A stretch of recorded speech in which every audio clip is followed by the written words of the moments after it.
Hello student, welcome to YouTube study myself Dinesh Yadav. आज की इस वीडियो में यूपी बोर्ड कक्षा 12 के बच्चों के लिए हिंदी का मॉडल पेपर जो मैंने सेट किया है, और आज की वीडियो काफी इंपॉर्टेंट है। जितने भी बच्चे बोर्ड एग्जाम 2022 देने वाले हैं 2022, और इस मॉडल पेपर को अगर तैयार कर लेते हैं, इसका मैं सोल्यूशन भी देने वाला हूं। अगर इसे आप तैयार कर लेते हैं तो जिस बच्चे का मान लीजिए कि 100 में से अगर 70 नंबर आने वाला होगा ना, अगर इसे तैयार कर लेते हैं तो मैं गारंटी देता हूं कि 85 प्लस यानी कि 85 नंबर से भी अधिक की स्कोर कर सकते हैं हिंदी में। मैं जितने भी मॉडल पेपर तैयार करा रहा हूं, आप मेरे साथ जुड़े रहिए। मैं तैयारी जबरदस्त कराऊंगा हिंदी, इंग्लिश और देखिए साइंस की, ठीक है, फिजिक्स की। तो जुड़े रहिए, चैनल को तुरंत सब्सक्राइब कर लीजिए जितने भी न्यू स्टूडेंट हैं अभी तक नहीं किए हैं, और वीडियो को तुरंत लाइक कर दीजिए प्यारा सा, और यहाँ पे कमेंट करके बताइएगा कि किस टाइप से आपको वीडियो चाहिए। और आज की वीडियो देख लीजिए, यहाँ पे आपको मॉडल पेपर हिंदी का 2022 का सोल्यूशन करने वाले हैं। तो देख सकते हैं यहाँ पे जो कि 2022 और हिंदी का मॉडल पेपर है, इसी तरीके से आपका बोर्ड एग्जाम का पेपर सेम टू सेम आएगा। इसे तैयार कर लीजिए। और जितने भी बच्चे अगर चाहते हैं ऐसा hand retain notes all subject का इस तरीके से लिखा हुआ और बहुत ही बेहतरीन शॉर्टकट में और अच्छा सा नोट्स चाहिए, तो आपको टेलीग्राम का लिंक दे दिया हूँ, डिस्क्रिप्शन जाकर के चेक कीजिए। और वीडियो के डिस्क्रिप्शन में टेलीग्राम का लिंक में ज्वाइन होना है, वहीं पे आपको सारा मिल जाएगा। और आपसे एक छोटा सा रिक्वेस्ट है, मेरा सेकंड चैनल है न्यू चैनल, उस पर आपको लाइव टेस्ट लेंगे हम एग्जाम से पहले, तो उसको जाकर सब्सक्राइब कर लीजिएगा। ओके, और चलिए स्टार्ट करते हैं बिना देरी के। तो आप देख सकते हैं इसमें समय जो है पेपर में जो सेम टू सेम आएगा वैसा हुब टू हुब इसमें भी है, यानी 3 घंटे 15 मिनट का। और आपको एग्जाम देने से पहले आपको ध्यान में ये रखना है कि पेपर का जो निर्देश दिया जाता है उसको अच्छे से पढ़ लेना, कि कितने नंबर का है, कौन सा क्वेश्चन कितने नंबर का करना है, कौन छोड़ना है, सभी जानकारी पहले कर लेंगे ना तो बहुत ही अच्छा रहेगा।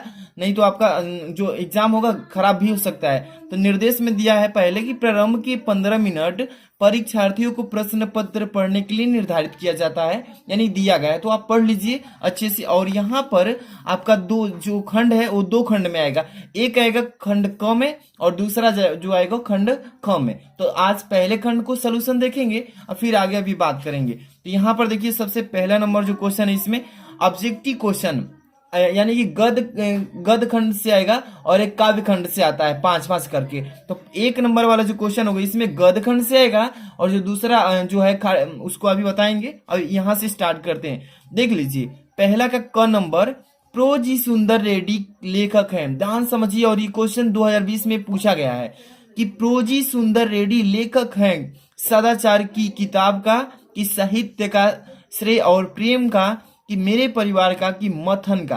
तो जिस बच्चे को अगर तैयारी है आप कमेंट बॉक्स में आंसर इसका बता सकते हैं। तो देखिए प्रोजी सुंदर रेड्डी लेखक हैं किसका, तो साहित्य का, श्रेय और प्रेम। ये जो दूसरा ऑप्शन दिख रहा है, जितना भी बच्चे को याद है साहित्य का, श्रेय और प्रेम उनका सही है। आगे के बारे में हम बात करेंगे। ये पहला का ख है, ठीक है।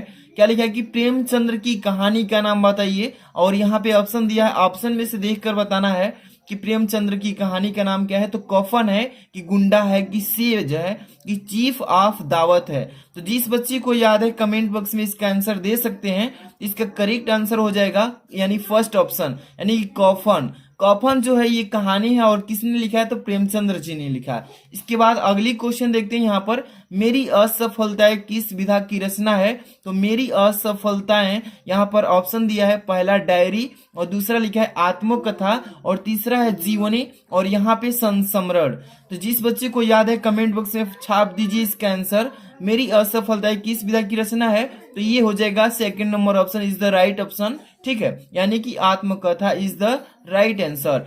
आत्मकथा क्या है, एक रचना है, रचना विधा, जो कि मेरी असफलता का है, ठीक है। इसके बाद अगला क्वेश्चन देखते हैं, घ नंबर, पहला का घ नंबर। जो भी बच्चे अभी तक लाइक नहीं किए प्लीज लाइक कीजिए ज्यादा से ज्यादा, ताकि मैं भी आपके लिए हेल्प करूं, और शेयर भी कीजिए, सब्सक्राइब करके ऑलरेडी नोटिफिकेशन तैयार रखिए। करे अरे यायावर रहेगा याद के लेखक कौन है। अरे यायावर रहेगा याद के लेखक कौन है। यशपाल जी हैं, कि मुक्ति बोध जी हैं, अज्ञे जी, नगेंद्र जी। कौन सा ऑप्शन सही आप भी बता सकते हैं। तो अज्ञे जी जो है तीसरा option is the right option, ठीक है। जिस बच्चे को याद है कि अज्ञे जी जो है ये लेखक है किसका, तो अरे यायावर रहेगा याद, ये इसके लेखक हैं अज्ञे जी। बहुत ही अच्छे से तैयार कर लीजिए, क्योंकि काफी कम समय बचा है बोर्ड एग्जाम में। अगर मार्च में 24 तारीख से स्टार्ट हो जाता है तो समय बहुत कम है। आप ऑल सब्जेक्ट की मॉडल पेपर, अंसाल पेपर लगाते रहिए, बहुत ही अच्छी तैयारी हो जाएगी। और यहाँ पे देखिए अंक नंबर, पहला का अंक नंबर क्वेश्चन क्या बोल रहा है कि आचार्य हजारी प्रसाद द्विवेदी की रचना है। तो इस टाइप से जब भी क्वेश्चन पूछता है तो ऑप्शन पर चलना चाहिए, कि मतलब कौन सा ऑप्शन में दिया है कि कौन सी रचना है। ठीक है, आचार्य हजारी प्रसाद द्विवेदी जी की रचना है, चिंतामणि है कि पंच परमेश्वर है कि कुटज है कि चंद्रकांता है। जिस बच्चे को याद है कमेंट बॉक्स में छाप दीजिए इसका आंसर।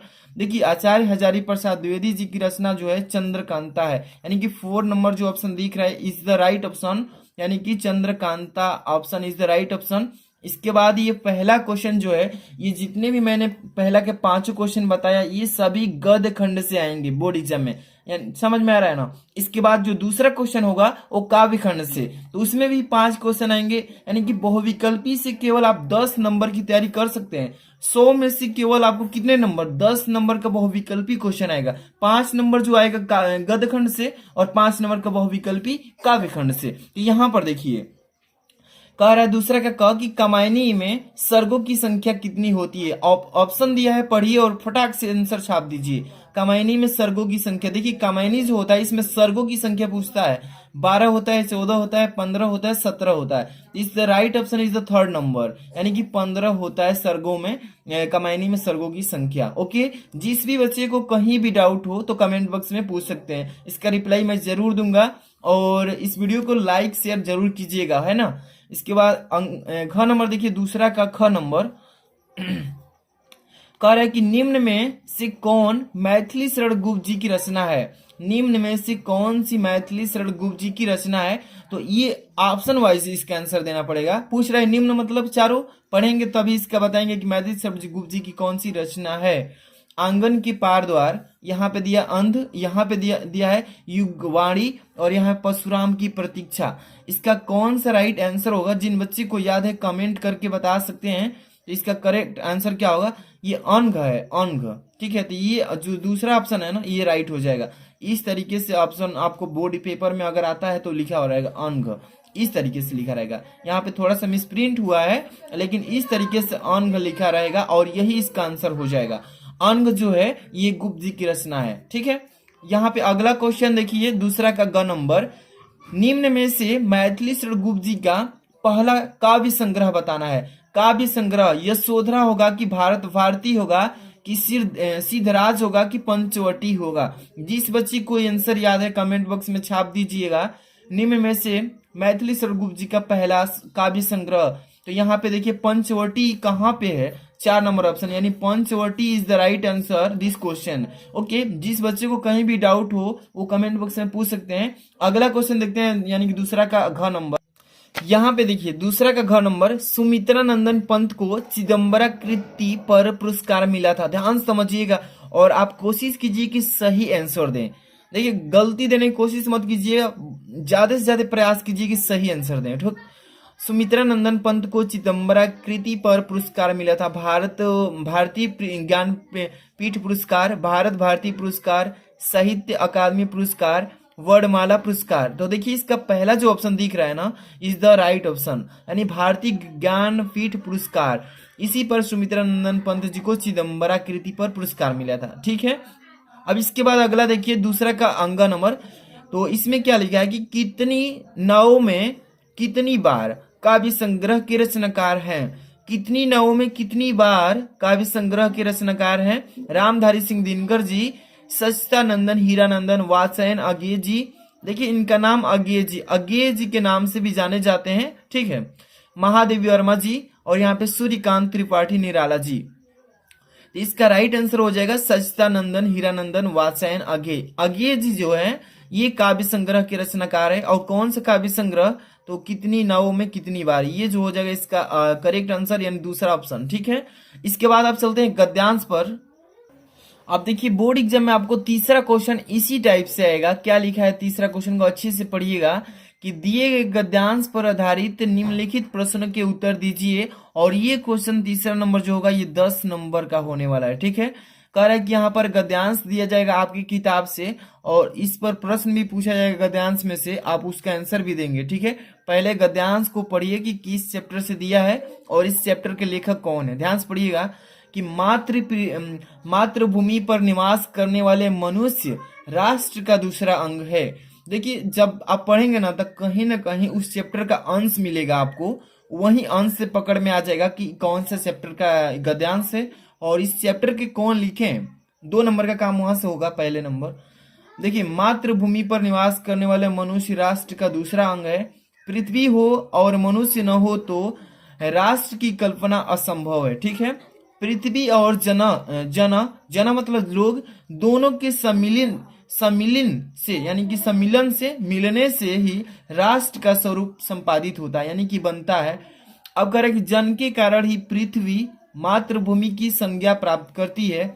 पृथ्वी माता है और जन सच्चे अर्थों में पृथ्वी के पुत्र हैं। आपको एक चीज यहाँ पर देखने को मिला है क्या, तो यहाँ पे अंडरलाइन किया हुआ और यही पूछेगा क्वेश्चन।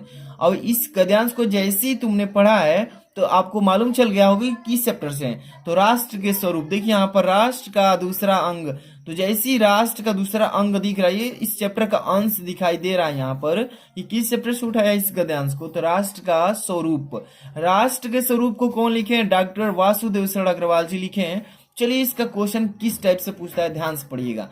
पहले नंबर पूछा इसमें कि उपयुक्त गद्यांश के पाठ और लेखक का नाम बताइए। बहुत इजी तरीका से इसका हम आंसर अभी भी बताएंगे और बताए भी हैं। देखिए, कॉपी में कैसे लिखना है बोर्ड एग्जाम में बाबू, आपको एक एक चीज हम समझाएंगे। इसके लिए आपको ज्यादा से ज्यादा इस वीडियो को शेयर करना है अन्य बच्चों में, ताकि उनको भी हेल्प मिले। ठीक है, यहाँ पर कह रहा है रेखांकित अंश की व्याख्या कीजिए, यानी कि रेखांकित अंश यही है, इसका अंडरलाइन का मतलब बताना है। ठीक है, इसके बाद अगले क्वेश्चन इसी में क्या पूछा है यहाँ पर आपको दिखाएंगे, थोड़ा सा वेट कीजिएगा। यहाँ पे तीसरा नंबर कह रहा है कि राष्ट्र की कल्पना कब असंभव है। ठीक है, और चौथा है पृथ्वी और जन दोनों मिलकर क्या बनाते हैं। ये भी क्वेश्चन अभी बताएंगे आंसर।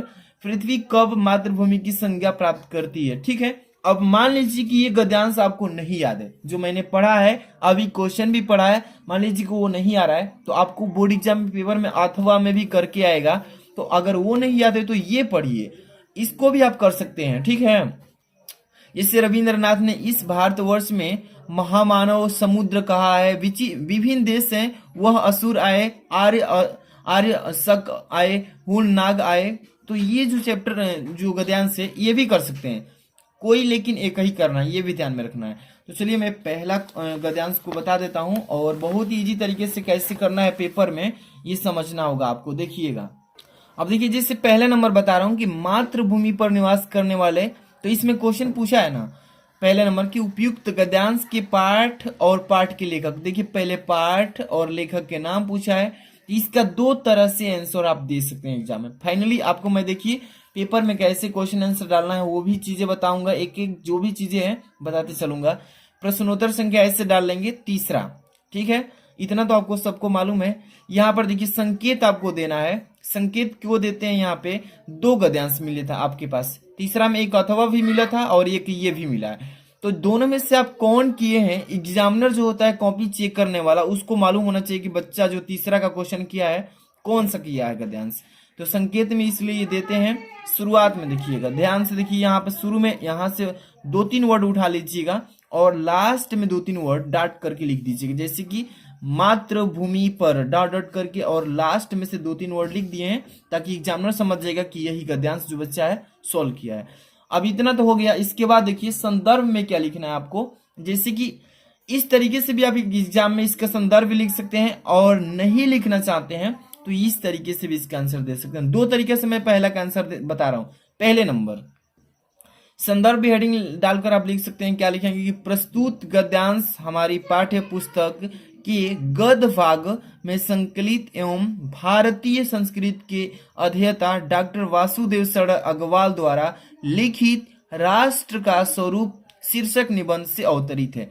तो आप चाहेंगे तो इस तरीके से भी इसका आंसर लिख सकते हैं और जिस तरीके से पेपर में पूछा है उस तरीके से भी आंसर दे सकते हैं। इस तरीके से जैसे कि पूछा था कि पाठ का नाम बताइए और लेखक का नाम बताइए, तो पाठ का नाम राष्ट्र का स्वरूप है है ना।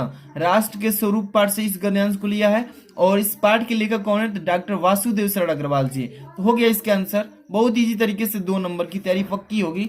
अब यहाँ पर देखिए, कह रहा है कि रेखांकित अंश की व्याख्या कीजिए। पृथ्वी माता है और जन सच्चे अर्थों में पृथ्वी के पुत्र है। इस लाइन का हमें व्याख्या करना है अपने शब्दों में। तो इस तरीके से हेडिंग डालेंगे, रेखांकित अंश की व्याख्या। इस तरीके से हेडिंग डाल के अंडरलाइन कर लेना है और उस शब्द का जो अंडरलाइन किया उसका व्याख्या हिंदी में कर देना है। ठीक है, देखिए इसमें क्या लिखेंगे, लेखक के अनुसार किसी भी राष्ट्र का अस्तित्व एवं विकास तभी संभव है जब वहां के निवासी अपने राष्ट्र की पृथ्वी अथवा भूमि को अपनी माता के समान माने। ठीक है, अपनी माता के समान माने। इसके बाद देखिएगा, ध्यान समझते चलिएगा, कहीं भी डाउट हो तो पूछ लीजिएगा। और स्वयं को उसका सच्चे अर्थों में पुत्र भूमि के प्रति इस भाव से यह संभव है कि देश में राष्ट्रीयता की सच्ची भावना का विकास हो। भूमि के प्रति माता और पुत्र का भाव भी राष्ट्र के प्रत्येक जन को अपने राष्ट्र की प्रगति के लिए प्रेरित कर सकता है। तो बोर्ड एग्जाम में आपको रेखांकित अंश की व्याख्या करना हो तो शॉर्टकट में ज्यादा नहीं लिखना है, टू द पॉइंट लिखना होता है। यानी कि जितना कह रहा है उतना ही कीजिए, ज्यादा कॉपी भरने से नंबर नहीं मिलता है। टू द पॉइंट लिखिए, साफ साफ लिखिए, अच्छा से लिखिए, आपको फुल नंबर मिलेगा। ठीक है, तो रेखांकित अंश की व्याख्या इस तरीके से कर लेंगे। अगला क्वेश्चन इसमें क्या कह रहा है, इसमें ध्यान से आपको देखना है। कह रहा है इसमें कि तीसरा नंबर, ध्यान से देखिए कि राष्ट्र की कल्पना कब असंभव है।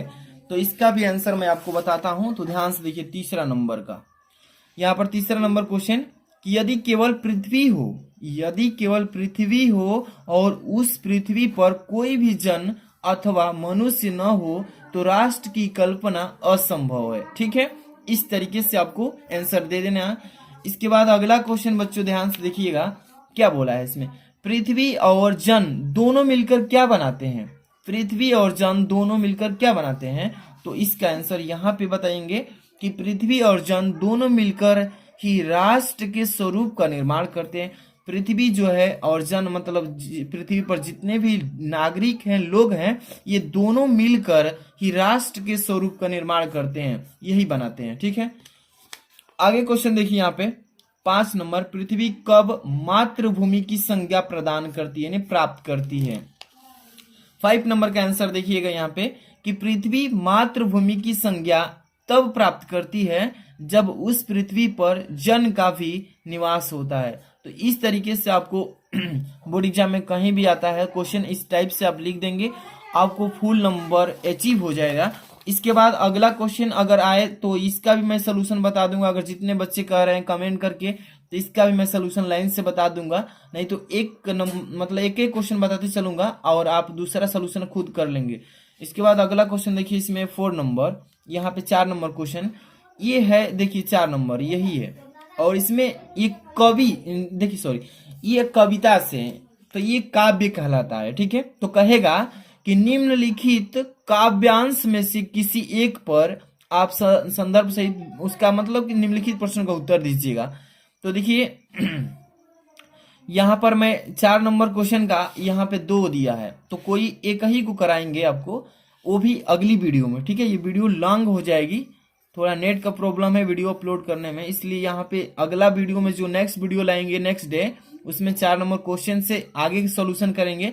वीडियो को लाइक करके शेयर करना और ज्यादा से ज्यादा लाइक पहुंचता है, इसका पूरा सोल्यूशन एक ही वीडियो में, नेक्स्ट वीडियो में कंप्लीट कर देंगे। मिलता है नेक्स्ट वीडियो में। Thanks for watching.